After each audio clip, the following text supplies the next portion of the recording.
Welcome to Death Valley. The sun is set in the western sky. It's time for Saturday Night Football at Tiger Stadium.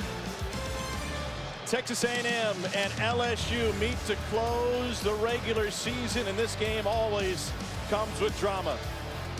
They first met in 1899, and they continue that rivalry tonight. Welcome to SEC Saturday Night, presented by Holiday Inn Express. Texas A&M looking for win number 8 on the season. Number 18, LSU, has won 8 games for 18 consecutive years. They're looking to improve their bowl selection scenario with a win here tonight. And with that, we welcome you to Tiger Stadium. Tom Hart alongside Jordan Rogers. We'll get to Cole Kubelik in just one moment. There is always drama surrounding this game. There's no question about that. Each of the last 3 regular seasons have ended with drama. But for this LSU team tonight, Jordan, it's senior night, 20 of them honored tonight, and a little bit of emotion in this building. Yeah, I can remember playing on my senior night. There's something special about the last time in a stadium, your entire family here. I think the emotion, the passion is definitely amped up pre-game, and sometimes that reflects your play as well. And Kevin Sumlin is under real fire right now as we move into the regular season finale. In the offseason, his athletic director said he needed to improve his win total, and he knew that that needed to happen. This game, this regular season finale, has come with drama each of the last 2 years when it comes to coaches and coaching rumors. 2 years ago, they carried Les Miles off the field after the win. He thought he was being replaced by Jimbo Fisher going into that game. Last year, more drama. It was a Thursday night game. On Wednesday, Ed Orgeron and company landed in College Station. He thought Wednesday he was being replaced by Jimbo Fisher. He thought Thursday he was being replaced by Tom Herman. In the end, that win and other issues led to Ed Orgeron sticking around as LSU's head coach. And now reports this week from the Houston Chronicle out of Texas A&M and Aggieland say that Kevin Sumlin will be replaced after this game. If that's the fact, he's going to be a victim of his own success because he got off to a great start. He hasn't been able to replicate those win totals. Yeah, in a vacuum, Kevin Sumlin has done a commendable job this year. 18 true freshmen have played. They lose their starting quarterback week 1. Now he's back. But if you look at this program as a whole, they have not taken a step forward. 8 wins, 3 consecutive years. Even if they win tonight, it'll just be a repeat of what they've already done. They didn't take the next step as a program or against SEC West competition. So it still remains to be seen what the story is with Kevin Sumlin going forward. And for more on that, let's go down to the field as we check in with Cole Kubelik. Tom, you always wonder, what's the communication like? How are things handled throughout the course of the week? I spoke to A&M head football coach Kevin Sumlin before the game. He said, I haven't spoken to athletic director Scott Woodward since before last week's game. So there has been no communication this week. Other assistants and players told me before the game, Kevin Sumlin handled this situation beautifully during the week, had a great week of preparation, feels like the team is prepared. His future, obviously, unknown. That's funny because we heard the same story from Ed Orgeron regarding Les Miles in that game a couple of years ago. Meanwhile, for Texas A&M, they'll have their hands full with Derrius Guice. They know just how good he can be. Last year, he set an LSU single-season record against the Aggies. Oh, there's a reason NFL scouts are drooling over Derrius Guice. The explosiveness as a runner. He catches the ball in the backfield well, but his best trait is how he runs with passion and anger. You do not want to get in the way of Derrius Guice when he is coming down open field. He runs angry, he's athletic, explosive, and the reason LSU is going to be successful or not on offense. A&M won the toss. They've elected to defer. LSU will receive. Clyde Edwards-Helaire back to receive this kick from Braden Mann.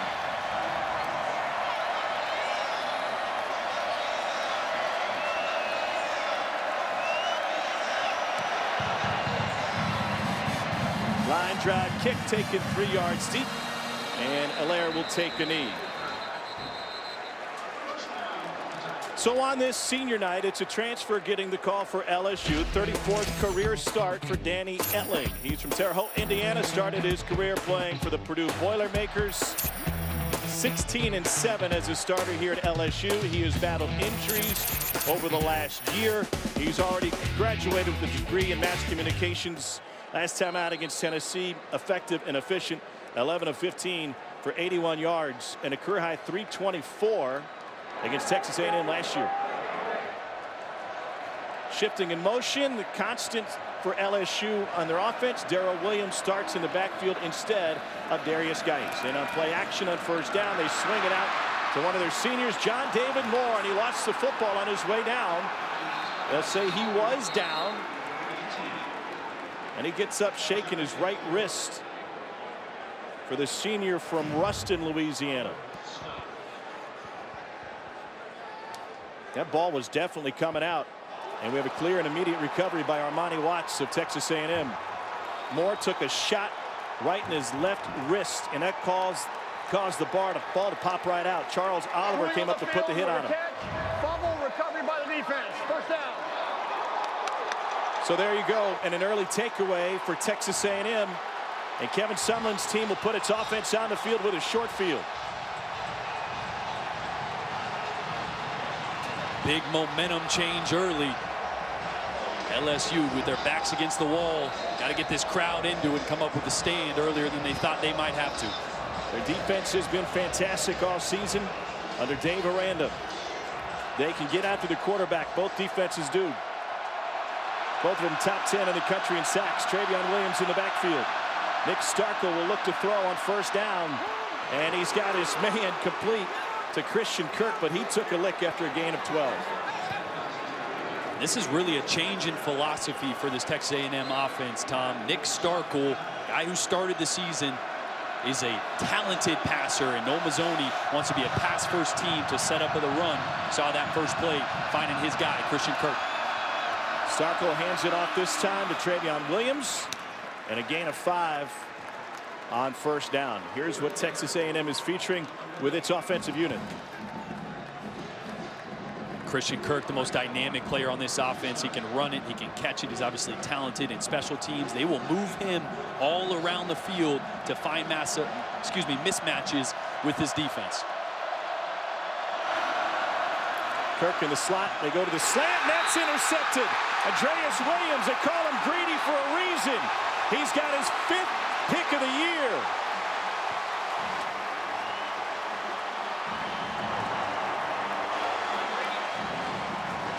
We're a minute, 2 seconds into this game, and we've had 2 takeaways already.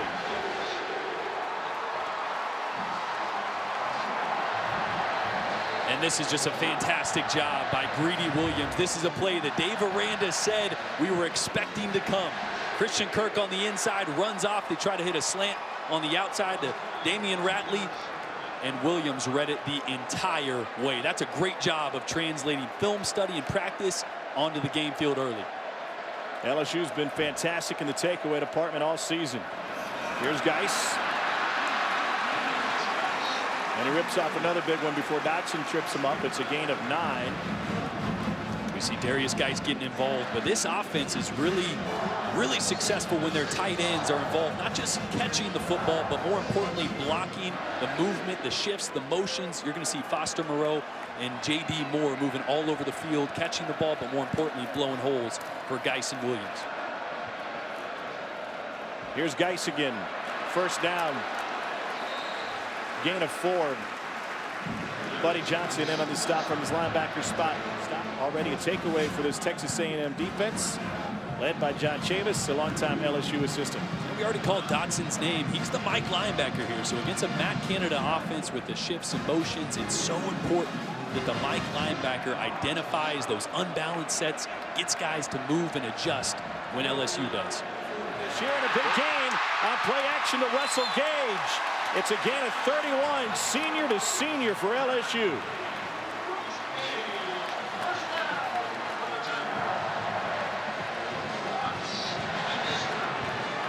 You're going to see play action's a big part of this LSU offense and attack. You're going to see Chark take the top off. Russell Gage is going to come in, pause, and then break out, and that's how he opens it up on Armani Watts. See him stagger his feet there and cut back out, all made possible by DJ Chark taking the top off and clearing that out for him. Darrell Williams takes a Wildcat snap, gets tripped up after a gain of 1.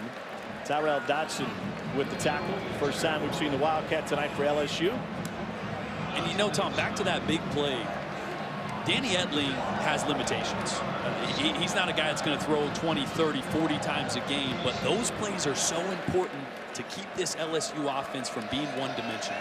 At least make Texas A&M respect the threat of the downfield pass. Etling back under center. looking for Moreau. Gets tracked down in the backfield and thrown for a loss by Buddy Johnson. First sack of the season for the freshman from Dallas out of Kimball High School.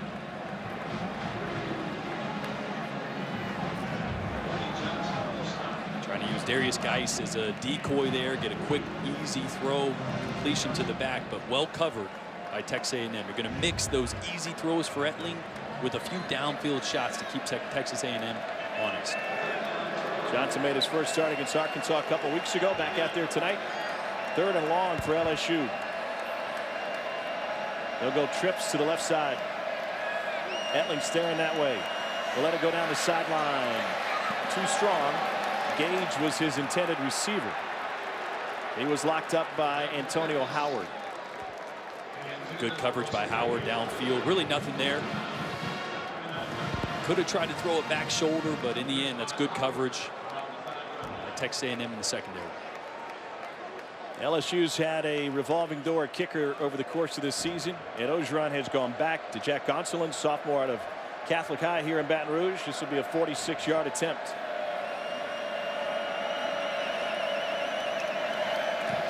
Might be pushing his limits, but that one would have been good from another 15 yards back. Wow. His long coming in was 29, and that one was banged in from 46. Second possession for LSU is a 9-play, 59-yard drive, and they have an early lead on the Aggies. I hope there's no Lycra in your closet. Keith Ford and Cristian Kirk back to return. Both dangerous. No chance for a return out of the back of the end zone. Starkel has a man wide open on first down. That's Tanner Short, and he takes it all the way down to the 45. It's a gain of 29. John Battle finally found it, but nobody had Short coming off the line. Weird too, because this is down here right next to LSU's sideline. There's nobody adjusts. It's Devin White and Corey Thompson. Those linebackers have got to bump guys over when they motion. Here's Keith Ford on the carry. Loss of football, scooped up by LSU. Another Tiger takeaway. Donnie Alexander stays in bounds. Touchdown Tigers. And they mark him out at the 23. They'll take this one back, but it was started by Kevin Tolliver's hit. And Nick Starkel's limping off the field for the Aggies.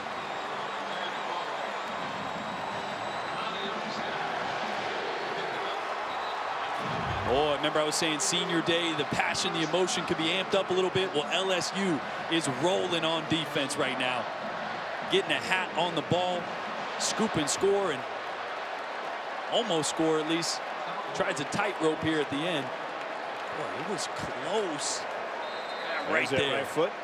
And the official is all over it. They'll have the ball on a short field.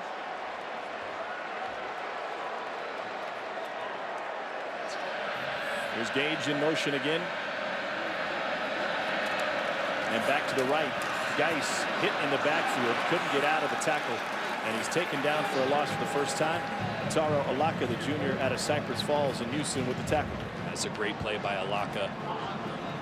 Knifing in, shedding a block, making a tackle. Got to go low on Derrius Guice. You'll learn that quick.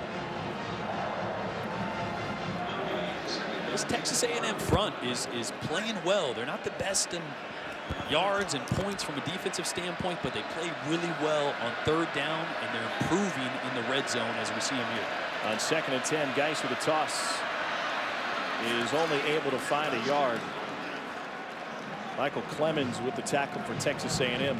They lost a lot of talent up front on either end for Texas A&M last year. Of course, Myles Garrett went on to the NFL.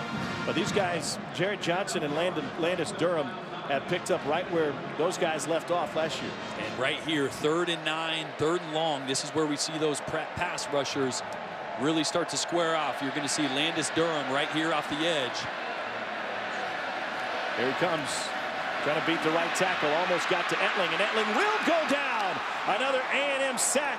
Tyrell Dodson was able to clean up the mess after Durham turned Etling upfield. And that's the thing. Durham may not hit home every time, but you're going to see him come off the edge, and it's going to force Etling to step up and escape, which is going to allow the Texas A&M linebackers to rally and make this tackle.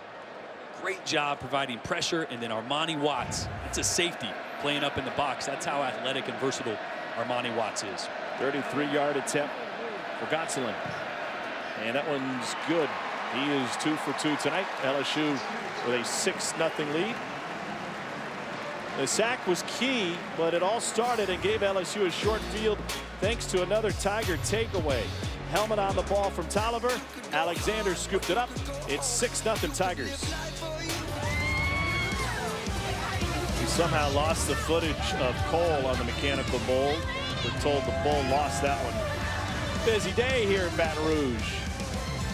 Getting ready for a night game. They've been rare this season at Tiger Stadium, where they've won 75% of their games in history under the lights. Ford and Kirk back. Again, no chance for a return. And the Aggies will try to reset their offense. It's Starkel's 42nd drive of the season. The Aggies have scored on 21 of them. On play action. Plenty of time. Lobs one down and incomplete. Let's check. Starkel. Delayed handoff on the draw to Travion Williams. And Williams is able to pick up 7. Another tackle for the SEC's leader, Devin White. White came into this week leading the league with almost 10.5 tackles per game and 114 total.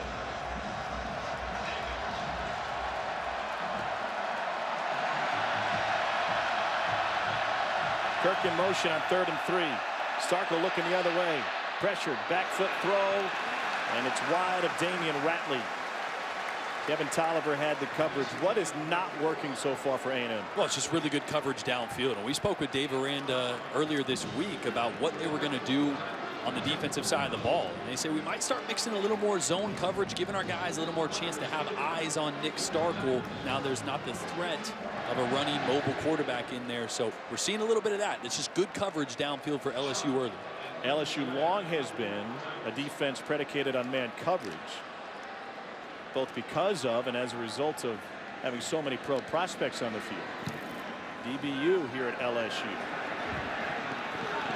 No return on the punt from Shane Trapuka. It checked up and went backwards on him, and it's only a 29-yarder. LSU with a pair of field goals to start this one. Looking for the first touchdown of the night when we return to Death Valley. Well, the heart of Baton Rouge, where Interstate 110 flies over Expressway Park. That's where Derrius Guice got his start as a young football player in this town. Ended up transferring to Catholic High School just a few miles away from Tiger Stadium. Came up with and from a rough background. He is an honest kid. We spent some time with him early this season. Spent some time with us early this season. He's got such a great passion for the game and positive energy. And he is talented. Darrell Williams is in the backfield now for LSU. Etling going play action.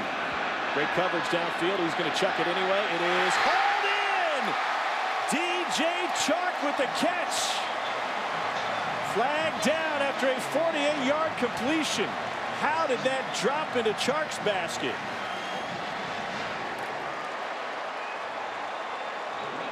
Unbelievable. Defense number 29. That penalty is declined. Result of play. First down. Tom, that is such a difficult catch. That's like Willie Mays in center field over the top of his shoulders. Receivers practice this, but there's no replacing running full speed downfield and catching a ball like that. You think that guy appreciates it? That guy's done it a few times. Gave out a bunch of shoes via video a couple days ago, his new Air Force Ones, and now showing his style on the sideline. Here's Williams, able to pick up a yard. Alaka with the tackle for Texas A&M. Boy, already early, Matt Canada is doing a great job of mixing in these play actions, going unbalanced, running at the formation, running weak. Texas A&M having a difficult time figuring out where this ball is going, let alone if it's run or pass right now. Torrey Carter re-enters along with Justin Jefferson. LSU has gone deep into its bench here in the first quarter. Plenty of dudes on the offensive side. Moreau and Carter shift. Here's Carter coming back. Etling looking end zone. Fires incomplete. It was a bullet to DJ Chark. Who's still on his back in the end zone. Oliver and Tucker sandwiched him.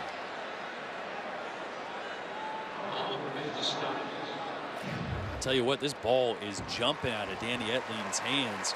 Said he has some limitations early, but he is pinpointing the ball. This one's in tight coverage. I'd like to say that should be made, but until you've been that receiver right there with the safety, Derek Tucker for Texas A&M, honing in on you, that's a tough one to come down with.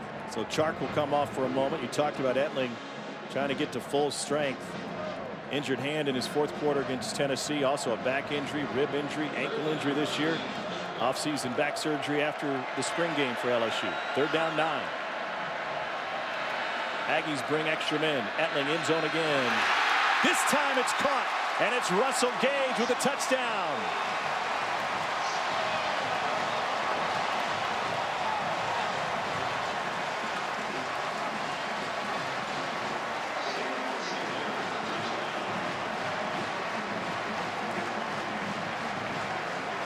Took him only a minute 13 to find the end zone. Texas A&M went Mike shoot here, brought the pressure, which means it's man coverage on the backside. Great call against man coverage. Have a slant route on the outside, flat route on the inside. We call that one dragging, Tom. Great combination against man. Odell Beckham Jr. says, hey, nice pass, young man. Danny Etling first hooked up with this over-the-shoulder catch to DJ Chark. That covered 48 yards. And then Gage, the senior, with his 3rd touchdown of his final campaign. Cristian Kirk's begging for an opportunity to return one. Hasn't had a chance yet, and still won't. By 538 odds to make the college football playoff. They have Alabama at 55%, which is interesting when you consider that is in front of both Auburn at 53% and Georgia at 44%. Lots to digest there. Starkel hands it off. And Darrell Williams fights for 4 yards. Caleb on Chason with the tackle for LSU. Be surprised if Mazzoni here starts to call a few quick throws for Nick Starkel, get him back in a rhythm, tried to take a few shots, nothing downfield. Got to get him comfortable early in the game here when you're struggling. Comes in having completed 58% of his passes. Straight ahead, Williams for more on A&M's offensive coordinator. Here's a guy that played for him at Auburn, Cole Kubelik. Spoke to Mazzoni before the game, Tom, and he wasn't confident they could do what they just did right there, and that's make a living between the tackles.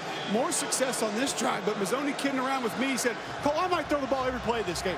We got nothing to lose, and this is a really good defensive line. Our offensive line is young and inexperienced. We're going to have to pitch it around tonight to win. 3rd and 2, looking for a first down. They'll turn to the running game again.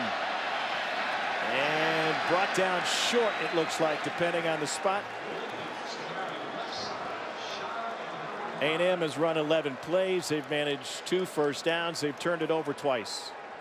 And this will be 4th down, 4th and short. We'll get into it more, but this defensive front is playing at a very high level right now for LSU. Greg Gilmore, Rashard Lawrence, Ed Alexander in there at nose. There's some big bodies that are playing very, very well right now. And that's the reason Mazzoni said we're going to toss it all over the place, because tough to go consistently at those guys in the interior. It was interesting the language he used. We have nothing to lose here tonight. We talked about Kevin Sumlin and the staff being on the hot seat. And you wonder if they would throw caution to the wind if they had a chance to do so. Shane Trapuka with a boomer of a punt, much better than his last one, and it's handled inside the 20 by DJ Chark. That was a 46-yard punt. Guice is in the backfield. He's a junior, but this likely his last game here at Death Valley as well. And Derrius Guice makes it past the line of scrimmage for a yard. Ed Ogeron was asked during the week if this program would honor juniors who were likely to go on to the draft in the NFL. He said we will have a plan for them in the future. They can come back for the spring game. Those guys came back for the spring game this year. All the ones that moved on to the NFL. Holy smokes, that sideline was loaded. More LSU players in the NFL than any other school in the country on opening day rosters. They got 50 of them.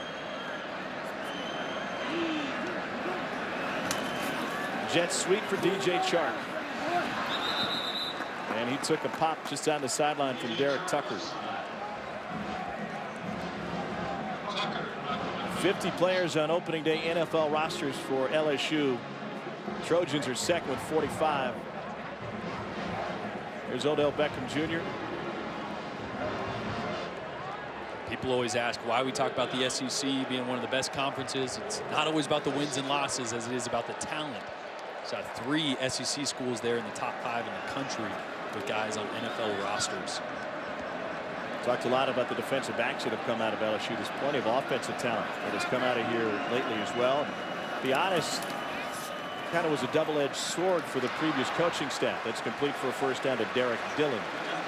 And by that I mean that the fans saw these guys move on to the NFL and have great success, and they said, wait a second, why weren't we more dynamic when that guy was on campus? Or why didn't we score more points when this guy was here catching the football for us? Very predictable in the past. They were predictable by personnel. They were predictable by down and distance. They are predictable by game situation. And Matt Canada has tried to be balanced this year. And maybe with a more dynamic passer, they'd be more wide open and more prolific. But at least he's been consistent in being unpredictable with the play call. Like Chark on the jet sweep, tries to cut it back forward. And what he talked to us about yesterday was, you know, we might get in a game where we run a ton of jet sweeps. And we're asked by the fans that criticize us and say, why not run the ball forward? Well, we're going to take what they give us. We're not just going to do things just for the sake of doing it. Yeah, I mean, this offense makes a defense pick what you're going to do. Are you going to try to defend horizontally? Are you going to try to get guys on the outside to control the edge rush, the jet sweeps, the outside zones? You're going to be more stout in the middle. You got to choose, and Matt Canada has an answer for whatever that defense decides to do. LSU's had all the answers here in the first quarter against Texas A&M. Kevin Sumlin's team has turned it over twice. They have yet to score a point. And the Tigers in perfect control through 1 quarter of play here under the lights at Tiger Stadium. Danny Etling's 12th touchdown of the season. And LSU leads 13-0 as we go to the second. Second and 9 here for LSU.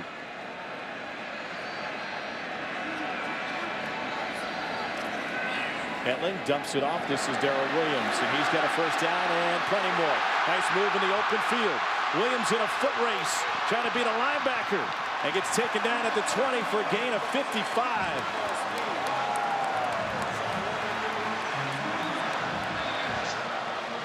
The senior is the chess match that is Matt Canada. They ran this play action flat route. This time they leak Williams in on just a little inside screen, and Ed Ingram, the right guard, true freshman, blowing the way for Williams. Sprung that one. Williams bottled up that time, and they'll leave 2nd and 10.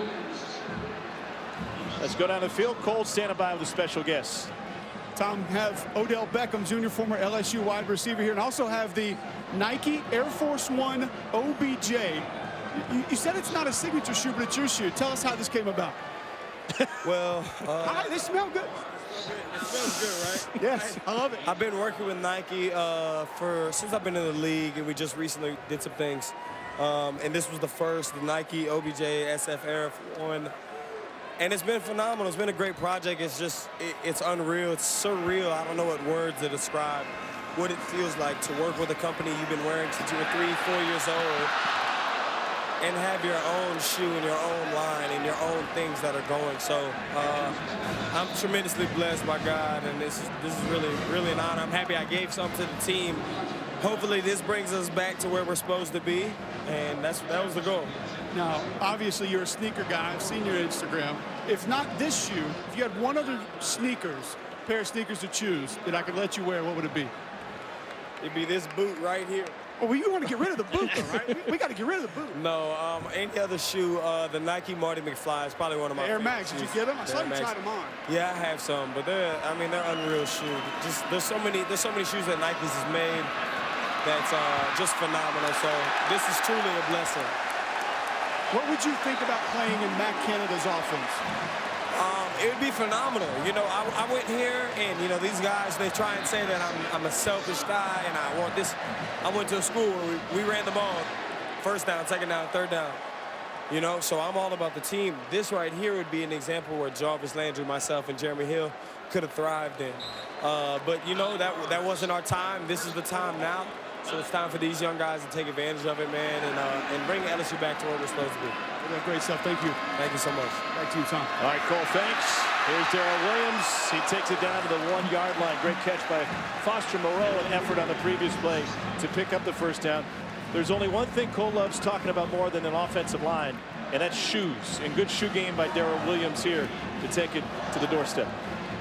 That's Cole's dream right there, talking about shoes. But Cole, put in a word, because we need some of those up here. Yeah. But trust me, Cole's already asked for a pair of those in 13. 12 and a half, Cole. 12 and a half. It's 80 Moore, fullback in front of Darrell Williams, trying to get the senior to pay it off. Here's Williams, plunges in, touchdown, LSU.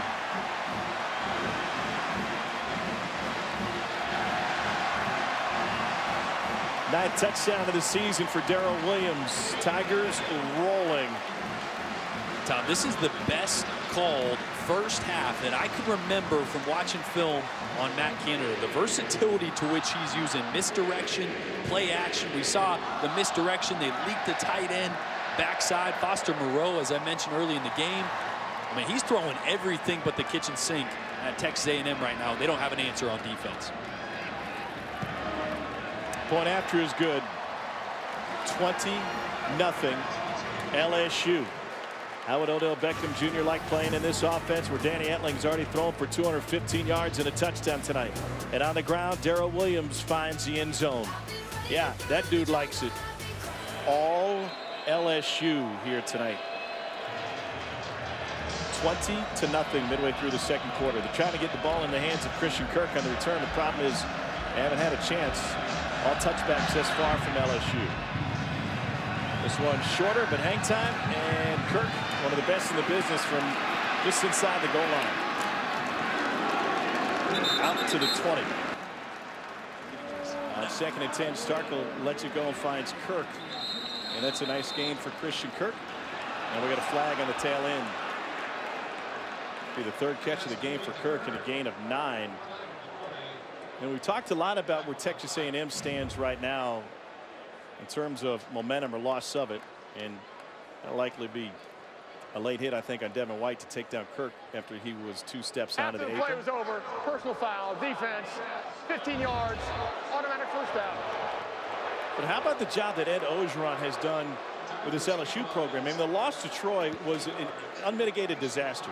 And now they bounced back, and since then they've only lost to Alabama. They've gotten better every week of the season, it seems. Well, this team has changed their demeanor. Remember, we were talking to Coach O. He said after that Troy loss, he brought together a small group of players, and they said, hey, Coach, you're being too easy on us. You're being too nice. In fact, it was one of his D linemen that said, he's like, you're hard on us. You got to have a little more edge with this team. I think they've got that edge back. They're playing with more passion. Coach O's getting after it. And it was a matter of accountability. Yes. The guys in practice, whether they're undisciplined or slacking off and having opportunities and not being called out by the coaching staff, it means a lot when it comes to the players. Yeah. Hold us accountable. Hold my teammates accountable. That's a role that Ed Orgeron was plenty comfortable with. And there's a tackle for a loss as Travion Williams gets swallowed up by Devin White and Ray Thornton. I tell you what, you don't have to ask a coach twice to get a little harder on guys. First timeout of the half. This will be a 30-second timeout. Zone read, and a great job there by Thornton, who's actually playing that bench linebacker position now with Arden Key out, him and Caleb Chase on, playing that bench linebacker. Great job reading the zone key there and making a play.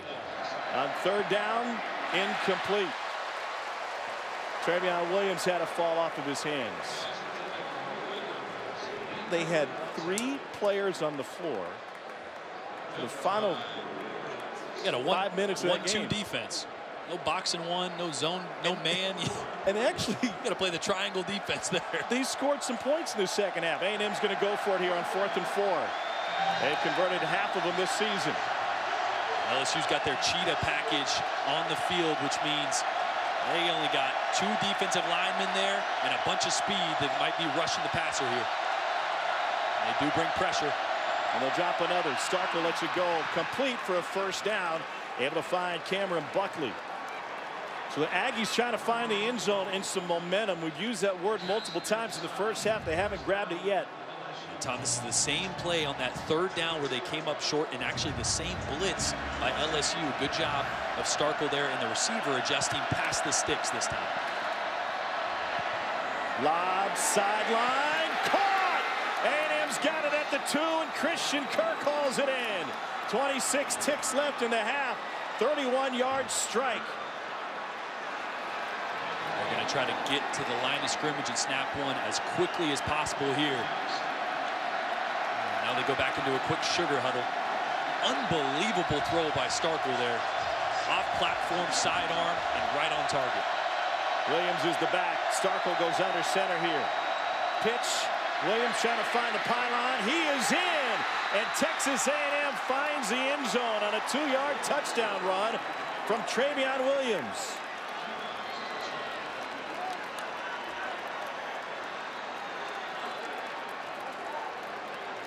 Love the play call there. You get to the line of scrimmage as quickly as possible. And you're going to see a block here by Short getting out on the edge, blocking John Battle. That's really what sprung it. So you try to catch him off guard, get the defense going one way, and you're really dependent on one block there by Tanner Short, tight end, and he does it. Here's Daniel LaCamera for the point after for Texas A&M. An 8-play, 70-yard drive. Shot off. LSU will receive the second half kick. Plenty to talk about back in the studio. And here in Death Valley, it's all LSU. Tigers with a 20-7 lead. Let's get you to Dory, Chiz, and Dory. Coach Kevin Sumlin's Aggies put a late touchdown on the board to make this thing interesting. We'll see if Nick Starkel and company can keep it rolling in the second half. Meanwhile, Ed Orgeron and LSU got off to a sensational start behind the passing of Danny Etling.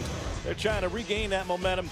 They'll get the ball to start the second half. Welcome back. Tom Hart alongside Jordan Rogers. You know what was interesting about Texas A&M getting that last touchdown is if they can be playmakers on the defensive side of the ball, they can get right back in this game. Oh, absolutely. Look what LSU's doing. They're generating turnovers in a short field for their offense. So Texas A&M's got to start doing the same thing.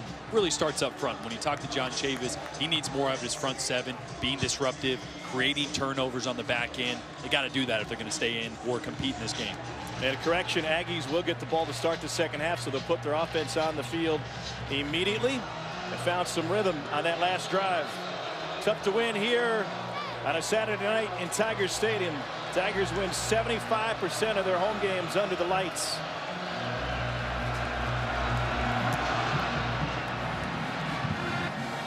No chance for a return again. Let's return to the field and Cole Kubelik. Tom spoke to Kevin Sumlin coming out of the locker room. Asked him what adjustments need to be made. He said, we feel good about most everything. We can't turn the football over. He said, Cole, turnovers on the road, you're not going to win many games doing that. Short yardage on third down is a critical moment for this team in the second half. He said it has to be addressed. He also said has not lost any confidence in quarterback Nick Starkel. Aggies were 0 for 5 on third down in the first half. Starkel and Texas A&M, 8 plays and 70 yards with a touchdown on their last drive of the first half. Olmazzoni and this Texas A&M offense trying to keep that rhythm going.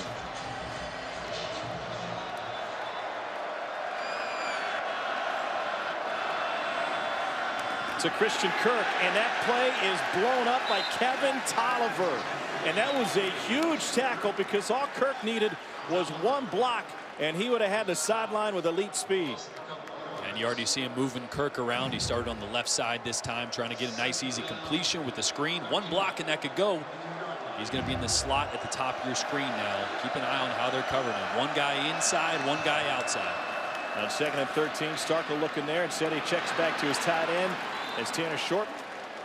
And Devin White forces him out of bounds after a gain of 15. Great play call because you, me, viewers at home, and all of LSU was looking over Cristian Kirk.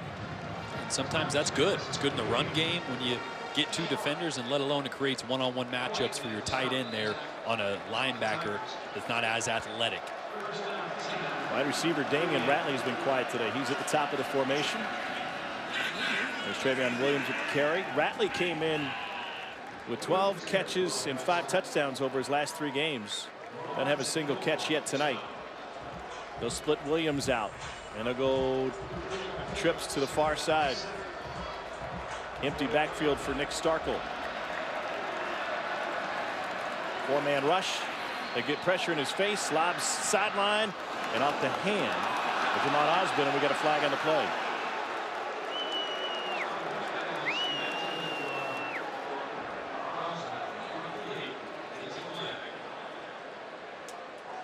Pass interference, defense number 2. 15-yard penalty from the previous spot. Automatic first down. That was Tolliver, who has a forced fumble tonight and also had that big blow up on their first play from scrimmage. Yeah, that left hand just gets inside the elbow there. Jamon Osborne, great coverage in the right spot, but cannot pull that arm down. Kirk, Ratley, and Osborne will all be split out to the top of the formation, right side of Nick Starkel. Williams brought down by Greg Gilmore. Williams didn't think he was down, thought he rolled over the top of Gilmore and wanted to keep running.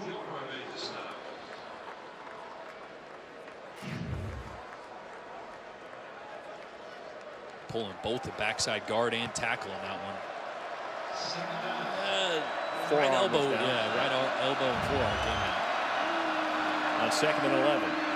Looking to be in route. Nope. Going to go deep. Wide open. Caught by Ratley. There he is. And it's a 45-yard touchdown strike. Tom, we were just talking about it. Cristian Kirk, even when he's not catching the ball, he's making an impact. Kirk was in the slot on this one. He had the corner route. Ratley on the outside had the post, and 2 guys went with Kirk. And the post was wide open. Great read by Starkel. What a drive by Texas A&M when they needed it most, coming out in the second half and creating some momentum. And by the way, here's where LSU's special teams miscues will loom large. The camera bangs through the point after. A&M has scored on consecutive drives. They're down 6. One series into the second half. For Ratley, it's his 6th touchdown over the last 4 games. He was all alone behind the LSU secondary. We've got a game on SEC Saturday night. Damian Ratley had 2 touchdown catches in his first 32 career games. He's got 6 now over his last 4. Nick Starkel with his 9th touchdown pass of the season. First 6 drives, A&M's offense couldn't get out of its own way. They turned it over on each of the first 2. They garnered just 76 yards total. Last 2 drives, 2 touchdowns.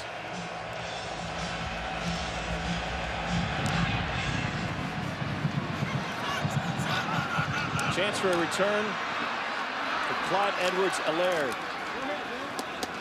And on that last touchdown pass, it was Cristian Kirk playing the decoy to open it up for Damian Ratley. Cristian Kirk, as that ball gets released, he puts his hands up. He knows he pulled 2 guys and opened it up for his buddy Damian Ratley for the touchdown. Yeah, he looked like Lane Kiffin on the sideline with Nick Saban last year, throwing his arms up. Big stop for Texas A&M. They're trying to get their playmakers going on the defensive side of the ball as well.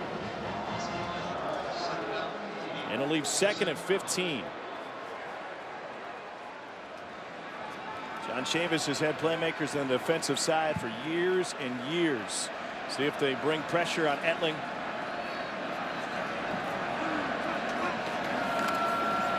On play action, the line holds. Etling over the middle, incomplete. Trying to find Stephen Sullivan. And a throw he wants back. A little more air on that one. Had a window. He's trying to put that one too much on the line. Sullivan wasn't able to adjust.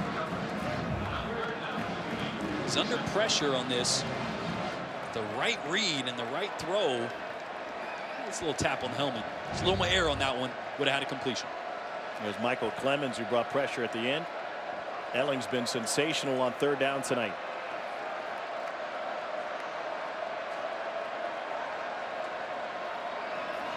A&M brings an extra 2 men. Etling complete, but short of the sticks. DJ Chark was able to haul it in on his way down. Devion Renfro, the freshman, on the coverage. That will leave 4th and a couple. And LSU will punt it away. A&M may not have the lead, but they got something rolling with scores on consecutive possessions and then forcing a 3 and out. I love what Chavis did there. He dialed up some pressure, brought 2 guys. The nickel off the slot. Just enough pressure on Etling. Cristian Kirk is the best punt returner by career yardage in all of college football actively. And he won't get a chance here. Down by the long snapper Blake Ferguson, the sophomore from Buford, Georgia. 41-yard punt. Aggies on offense again. Ago, Nick Starkel was playing in Ed Ogeron's backyard in Mandeville, Louisiana, before he and his family jetted off to Texas. And now, kid who graduated from Liberty Christian in Argyle, Texas, is making himself a home in Ed Ogeron's new backyard. 5 of 5 for 95 yards over the last couple of drives. And A&M has pulled it within 6. Starkel with a bullet. Intercepted! Just like that, Dante Jackson takes it away.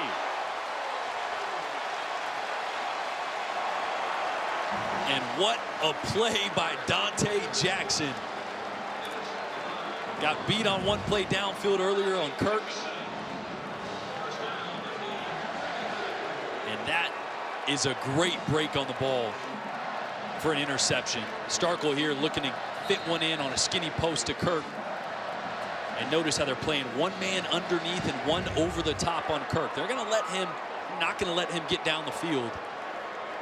And Dante Jackson, knowing he had help under the top, allowed him to play underneath and break on that ball for the interception. Third turnover for the Aggies. Kevin Sumlin told Coach Kubelik they couldn't afford turnovers on the road. That one hurts big. LSU with a short field. Here's Derrius Guice. Can't keep Guice bottled up for long. They threw him down behind the line of scrimmage on the first play of LSU's second half. Landis Durham in on the stop for the Aggies. Another 1,000-yard season for Guice, the 5th running back in school history to put up back-to-back 1,000-yard seasons. Weathersby back on the field for LSU.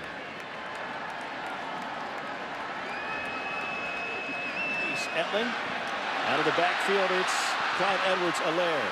First down, a little bit more, a lot more. Helaire still going, and he trucks it all the way inside the 5, and the pile gets shoved to the 1.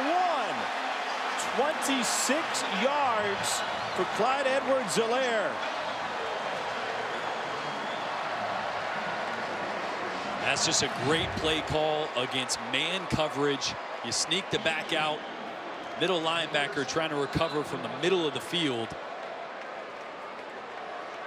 Usually those screens come on 3rd down. Great call to sneak one in there on 2nd down, back to back. It's about 17 yards after contact that time. Helaire, the 10th different LSU receiver tonight. And here he is getting a touch out of the backfield, straight ahead, and stops short of the goal line. No gain that time. LSU has had 5 plays cover 25 yards or more so far tonight. Derrius Guice returns for the Tigers. Over 2 years, LSU will have lost Leonard Fournette, Derrius Guice, and Darrell Williams. The question is, who's next? Clyde Edwards-Helaire putting his name into the hat. Guice and J.D. Moore in the backfield. Carter motions. Derrius Guice cuts back, leans his shoulder, punches his way in. Touchdown LSU and Derrius Guice.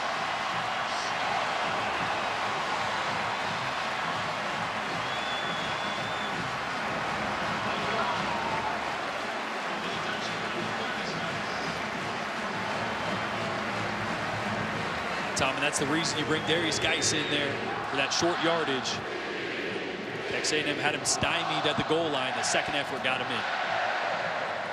11th touchdown run of the season for Derrius Guice, and the point after wobbles through. Number 18, John David Moore, paving the way for Derrius Guice. Got in on 1 foot. There's that jam. It's all inside his DNA, and he's inside the end zone.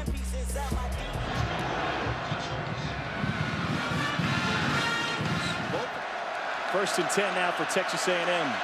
Going to refine that rhythm after the Starkel pick last time out. And they'll turn to the running game and Travion Williams for a gain of 6. Someone we haven't mentioned yet, Carson Green, number 54, the right tackle for Texas A&M. Starting this game, didn't start last week. He's played sparingly, but he's got a tough plate in front of him with Lockature and Lawrence, and he's played well so far. You see him there lead blocking.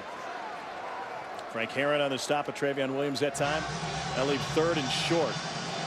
Aggies go no huddle. Texas A&M 0 for 5 on 3rd down tonight. LSU will run a man off. They had 12 on for a moment. 3rd down 6. Another zone blitz. Ball down the sideline. Caught. Texas A&M with a 1st down. Jamon Osborne. And the Aggies will hustle to the line after a gain of 36. It was right over the top of Darrell Williams. They're spreading LSU out, which means they get man coverage.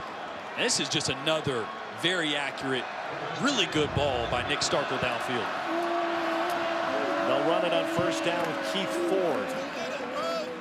And Ford picks up 3. It has been a very inefficient A&M offense due to the turnovers. And I know you can't just ignore those, but without the turnovers, it'd be a totally different ball game here tonight.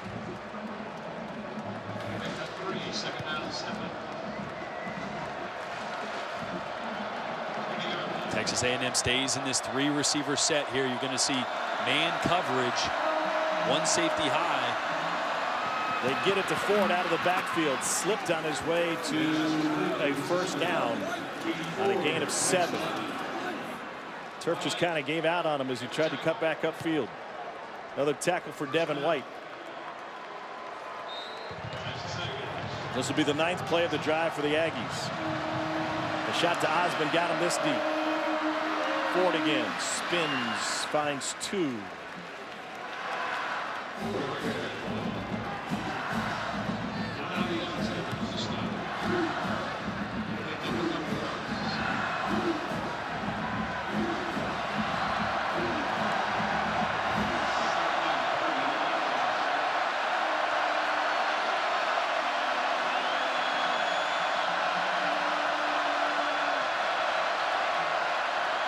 Starkel looking at the slant, not there. Back corner, caught! Cristian Kirk with a touchdown. And he tries to quiet the crowd to cap a 10-play, 75-yard drive.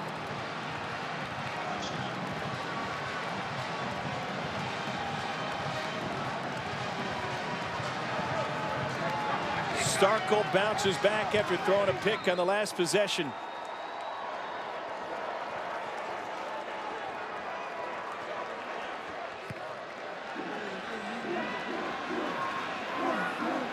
And the Aggies have now scored on 3 of their last 4 possessions, going back to their last try of the 1st half. This 3-receiver set is getting consistent man coverage. You're going to see a concept here that we used to call pirate. You're going to get 2 in routes on the outside. You got Cristian Kirk working the corner route with good leverage. You see inside leverage there, man coverage. So you have the corner of the end zone, but this ball is what really makes it, because you see Dante Jackson sloughs off the outside receiver, and if that ball doesn't have that height and isn't towards the back corner, that's an interception. And a perfect ball by Nick Starkel, and he's playing with more and more confidence here in the 2nd half. Short kick.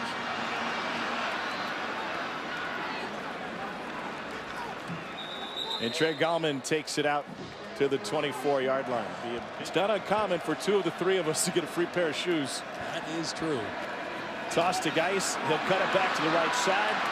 And Guice gets spun around. Almost looked like that play, Jordan, was designed to go left at the outset. Yeah, it's actually a toss counter. So they've done it a few times where they toss towards that 3-receiver bunch. But this time they have, it's like J.D. Moore coming backside and sealing the end. So that's designed to try to get those linebackers to step towards the bunch, and they toss it that way, and then they counter back to the other side. Well-designed play. 2nd and short.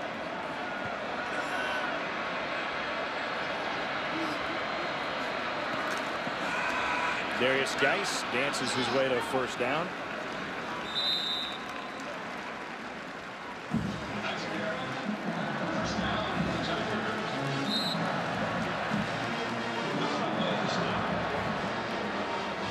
Talking with John Chavis yesterday, and he said something that fits that last play call. He said, I told my defense, I don't have a call for 2nd and 1 or 2nd and 2. It's easy to make a call 2nd and long. You can win 75 to 85% of those in 3rd and long. But if you're not successful on 1st down, I can't help you.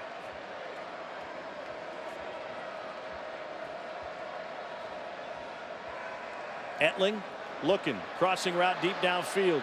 Over the top of the defense, caught by Gage for an LSU first down. 32-yard strike. No clouds in sight, but plenty of pretty rainbows tonight. And a flag in the backfield. Looked like Etling took another shot. Personal foul, roughing the passer with low contact. Defense number 95. The penalty will be enforced. Remember the run. First down. Justin Made-Bouquet. What I say earlier, if it ain't broke, don't fix it, because that's the same exact play they hit Russell Gage on a big play earlier in the game. And yeah, that's can't do that. Can't go low on a quarterback. We got a hot clock. Another big play for the LSU offense.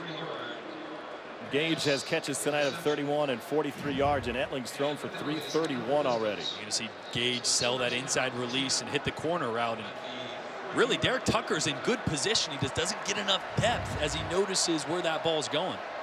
Toss to Guice. Gets to the 10. Etling lost his footing on that toss. And you wonder how that knee's holding up for him right now.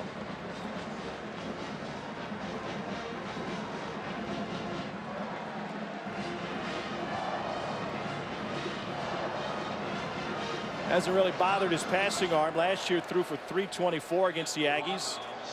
330 tonight.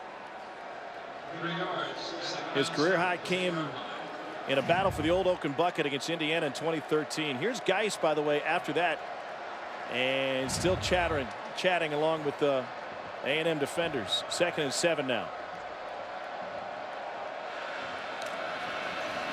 Etling will throw on the run. This is John David Moore. A hurdle, and he's in! Touchdown for the senior, J.D. Moore.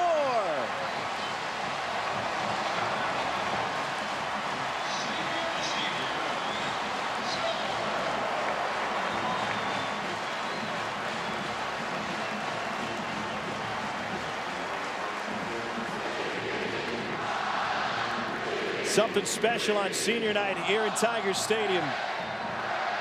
2nd touchdown catch of the season for John David Moore.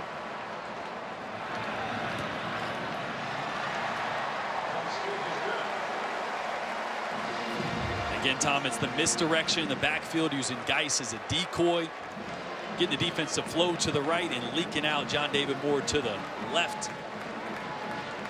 Listen, he's an athlete. That move right there. I'm not a fullback, coach.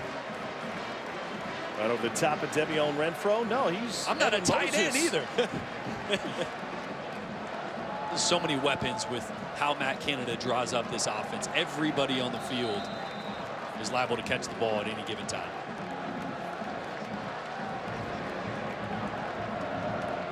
So LSU has answered A&M at most turns.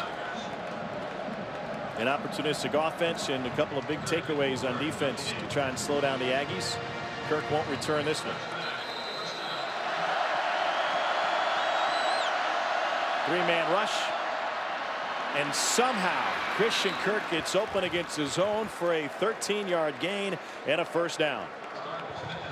This time they motion to the 3-by-1, creating leverage. So he's on a linebacker there. That's the matchup they want. Cristian Kirk on a linebacker. They got that because of the motion from one side of the field to the other.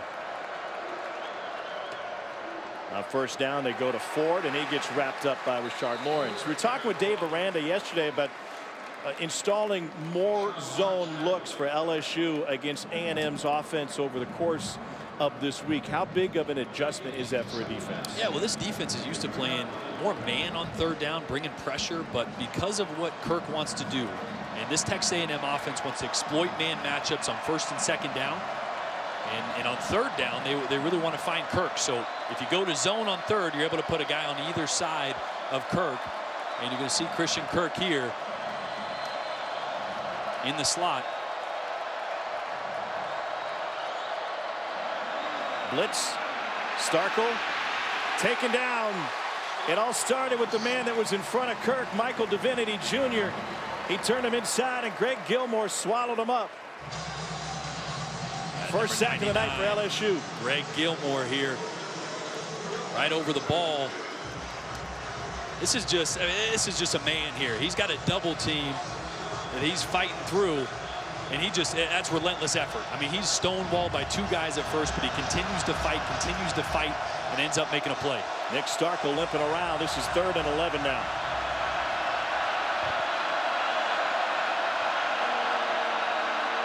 Looks coming. Tolliver knocks it down.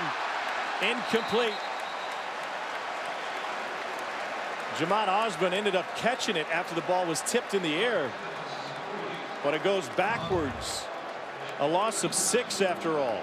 And a cat corner here by Tolliver. Starkel sees it. He's right. He's just a half a second late. We've played 3 quarters at Tiger Stadium on this Saturday night. LSU clinging to a 13-point lead as the Aggies line up to punt it away to start the 4th. It's always interesting in this rivalry. They're calling Baton Rouge as we head to the 4th quarter, 34-21. LSU trying to hold on after the A&M offense came to life. Aggies will punt it away here. And DJ Chark fumbled the return, gets thrown down for a loss. We get a chance to see Cole Kubelik get beat up. Cole, what's going on in the trenches tonight? Let's learn some football, guys. I'm going to show you why this defensive line, Rashard Lawrence, Rougarou, Christian Kirk are so good at taking on double teams. One thing Pete Jenkins works on every single day, when they're locked in and engaged, he likes to work on core stability. So they're taking shots in the hip, in the quads. And Ian Fitzsimmons, as you see there, of ESPN Radio, and Uncle Tim doing a good job helping me with the demonstration. But they like to get engaged and then take hits laterally to work on that core stability to be able to stay square, take on double teams, and allow Devin White and those linebackers to go make plays. 2 prettiest sideline reporters in the game. Yeah, we're going to sell raffle tickets for the next group of people who want to take shots at Cole's ribs. Etling on the run, fires, incomplete, trying to find more. I mean, listen, you've got a defensive line coach in Pete Jenkins who is as well respected as any in the game of football. He's been doing this a long time, and that is a very tough front 4 for LSU. Yeah, you may have thought that was Cole's idea to do that demonstration. That was ours. Say, grab 2 guys and beat him up on the sidelines, but that's a great point Cole makes, because those defensive linemen down there, they're thick, they're stout, and there's 3 of them that really are nose guards. I mean, yeah. What did Randa say? They're all F-150s with a tow hitch. There's no sports cars down there. They got beef and athleticism. Here's a Wildcat with Darrell Williams taking the snap. They fake the jet sweep. Williams straight ahead, and he's in a foot race, trying to get past Tucker. Darrell Williams, the senior, to the 5. 78-yard sprint for Williams.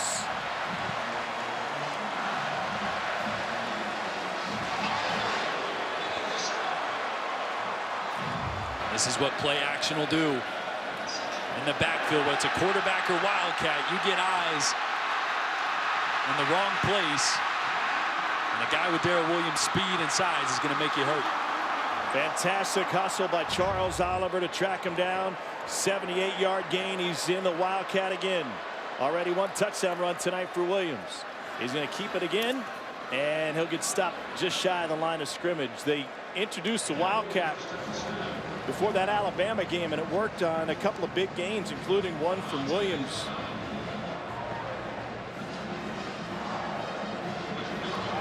They came back with the same play there. I thought they may give Darrell Williams a rest after that long play. Watch Darrell Williams. He's watching the Jumbotron above the north end zone to see Oliver gaining on him.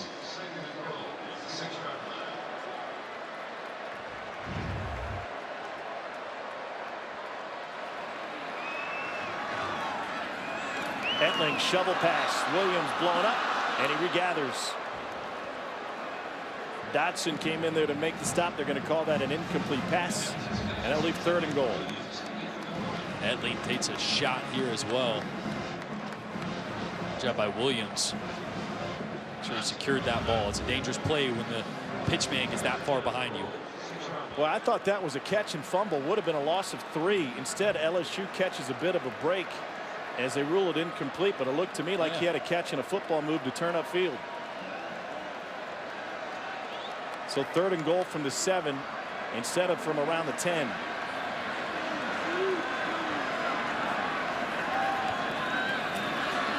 Etling, end zone. Touchdown, DJ Chark.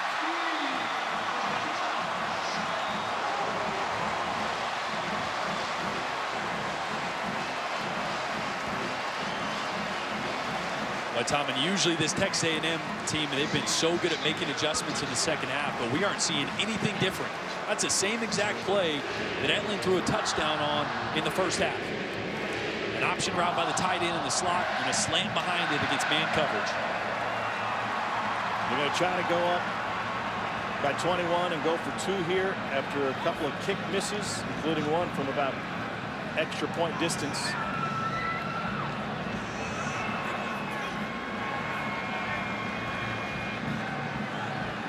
Play clock hadn't started yet. They'll put the ball near the left hash. Last time LSU converted a 2-point attempt was September of 2014 against Sam Houston State. This is their first try of the season for 2. Option, Etling, shovel, touchdown 2 for Moreau. They have run that before near the goal line, and Foster Moreau handles the triple option for the 2-point conversion.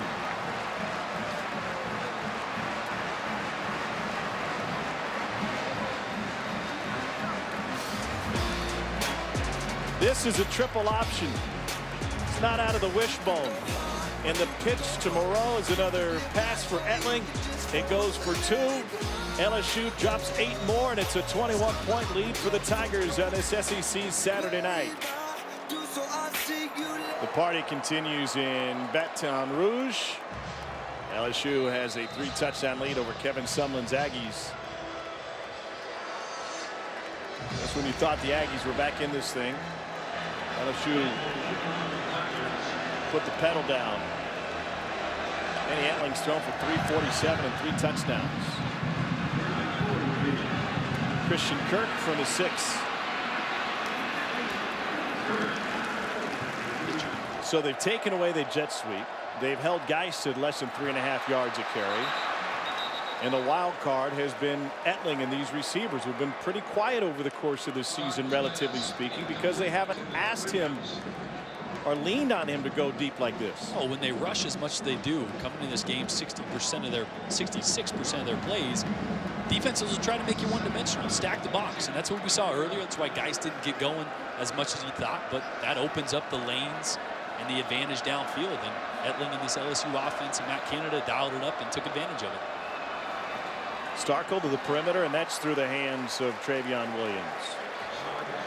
Missed opportunities for the Aggies in the last 2 plays.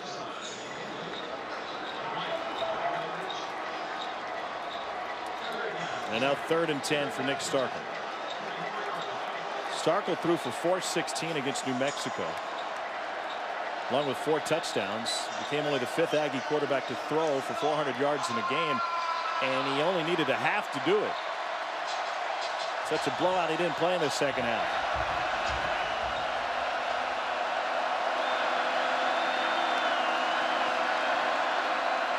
LSU brings a blitz up the middle. Starkel gets tripped up and taken down. Donnie Alexander delayed blitz. They dropped one off the line, and they brought the linebacker. And again, a great call by Dave Aranda, bringing the pressure. We've seen this blitz a few times. Like I said, they only have 3 plays, so this is one of the blitzes they brought a few times tonight, bringing Donnie Alexander late from the 2nd level. And Starkel just not enough time to get the ball off. Had Kirk replacing Alexander there with room to run, but LSU was on him too quick. And Nick Starkel ended up in the pit of despair. So take a Texas A&M hop and be down at the 24-yard line off the foot of Shane Trapuka. 47-yard punt. Alexander turned him upfield, and Corey Thompson cleaned it up. Another sack for LSU. Dilly. Number 16, the quarterback. What a way to close the season for this 20-man LSU senior class. Talked to Ed Ogeron about what this night means, and he said, listen, when I got the job as the interim, it was different when I got it at USC, because I was at USC forever. I'd recruited all those guys to Southern California. They knew me. I'd coached a bunch of them. He goes, here, I was the new guy. Took over as the interim coach, earned the job last year, and now the head coach here. And the senior class has been through a lot of ups and downs. Guice probably playing in his last home game as an LSU Tiger, and the Baton Rouge native has a gain of 9. A&M's done a pretty good job of slowing Derrius Guice down tonight. Yeah. Probably A&M has. Yeah, just by sheer numbers. They're stacking the box, going a lot of man coverage. That's why, as I said earlier, LSU's had opportunities downfield. Play an offense and a playmaker like that, you got to try to at least take him away. And if Danny Etling beats you, he beats you. But I don't think he expected him to do that to the tune of 347 yards and 3 touchdowns. They shifted into a balanced line that time. Guice taking it to the right side, finds a hole, and slips through to the 39. Armani Watts with the tackle. Go back to the first game of the season for LSU. They had a 479-yard game against BYU. They shifted pre-snap 92 times in 75 plays against the Cougars, and that was fair warning to the rest of the opponents on the schedule. Get ready for this. Ball came loose.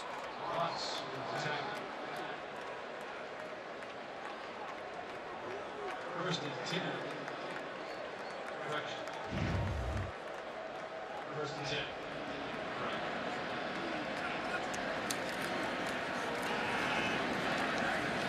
Guice brought down from behind by Justin Madubuike. Looks like Guice is going to get to his 100 yards. Sitting at 98 right now.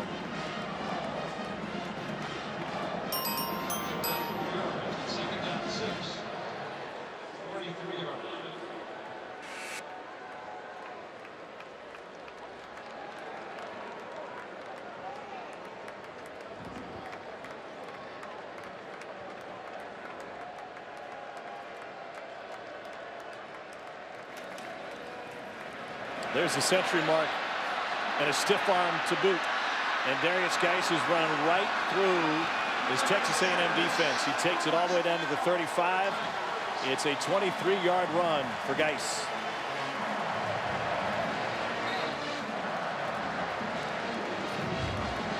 They'll wear you down eventually. It's just a power play. Lloyd Cushenberry, number 79, pulling around. Tyrell Dotson, the middle linebacker for Texas A&M, actually shot the gap. Not enough to get there. 2 rushers over 100 yards tonight, Guice and Williams. They've each scored a touchdown. Push up front for Mack. And Guice runs right by him before taking a shot. Lost the football. And Derrius Guice is slow to get up. Flag on the play. And this is what you don't want to see with a 3-touchdown lead. And Derrius Guice is banged up. He took a big hit. Texas A&M recovered the fumble.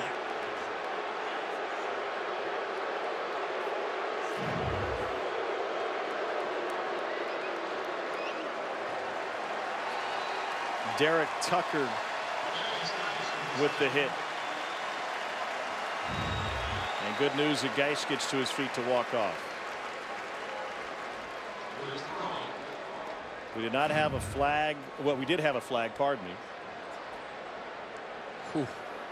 Tucker, the talented true freshman safety, coming in. And Have a live ball, personal foul, targeting defense. That penalty will be enforced. Half the distance from the fumble spot. First down. Darrell Williams in a tailback for LSU. Wonder if Guice will return. Williams. Armani Watts with the tackle. And Armani Watts got shaken up, and we got some pushing and shoving afterwards away from the ball. And Watts is still down.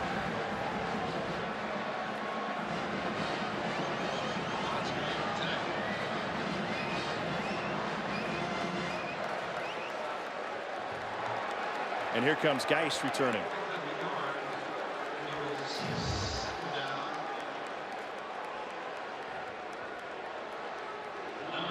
Top of your screen. Toby Weathersby going after the A&M defender. Anthony Hines Second down 9. Etling checks it down, and Morrow couldn't haul it in.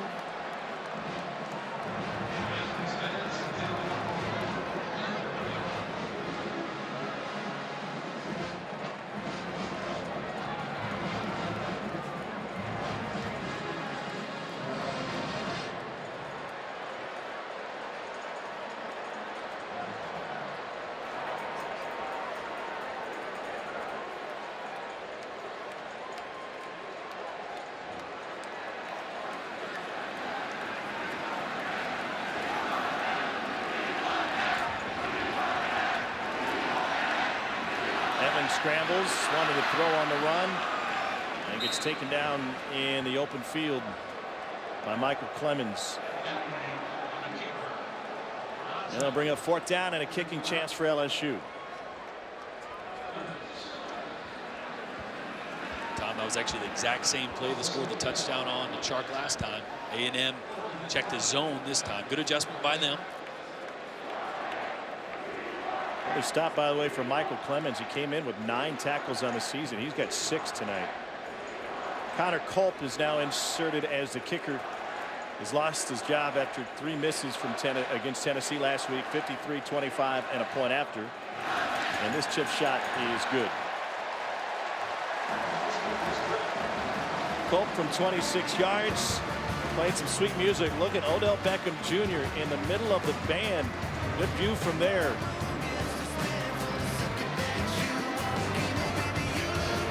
Meanwhile, number 18 LSU looking for win number 9. Up on A&M 45-21.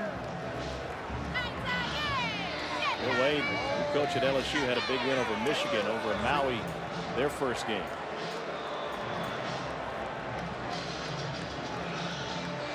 This game has always carried coaching drama with it, or at least it has the last 3 seasons. Les Miles being chased by rumors of Jimbo Fisher 2 years ago. Last year at Ogeron, with names like Jimbo Fisher and Tom Herman ruminating in the background, and now Kevin Sumlin, with that name from Florida State, Jimbo Fisher, once again floating around Aggie land. Cristian Kirk straight ahead. So meanwhile, the question continues about Kevin Sumlin's future. This is an A&M program that hasn't won a conference title since 1998.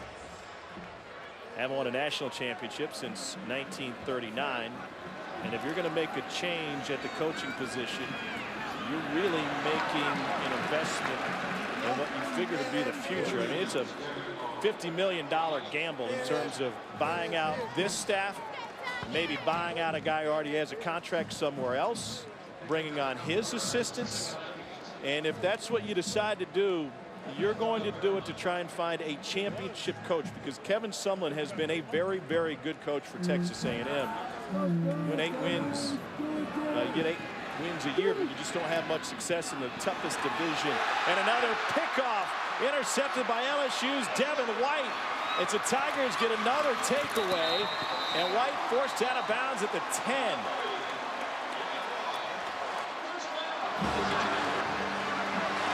And here we go.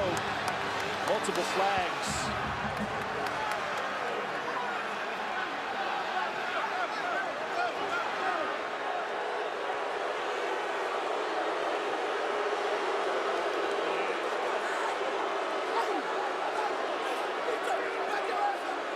That occurred over on the LSU sideline outside of the team box down near the 10-15 yard line.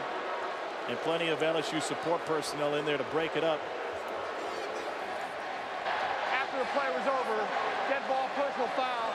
Number 16 of Texas A&M. That's a flagrant foul. That player was ejected. The penalty is half distance to the goal. The down counts. 4 down. Clyde Chris, a freshman from down the road in New Orleans.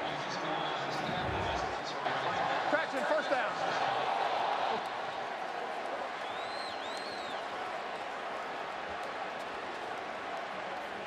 And Chris started reacting after he saw the flag on him and threw a punch on Delpit. About anybody you could see. And Kevin Sumlin didn't wait for that call by the ref. He sent him straight to the locker room as soon as he came over the sideline. I'll tell you guys, Tommy Moffitt earned about half of his annual salary with the LSU horse collars, the strength coach getting him back out of that scrum when it was going down.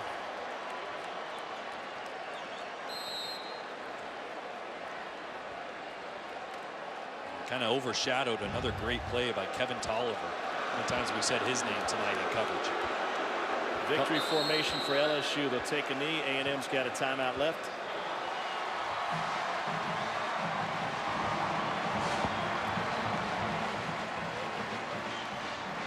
We'll wait and see what the future holds for Texas A&M football and head coach Kevin Sumlin. Meanwhile, Ed Ogeron leads the Tigers to 9 wins in his first season as LSU's head man. What a year here in Death Valley.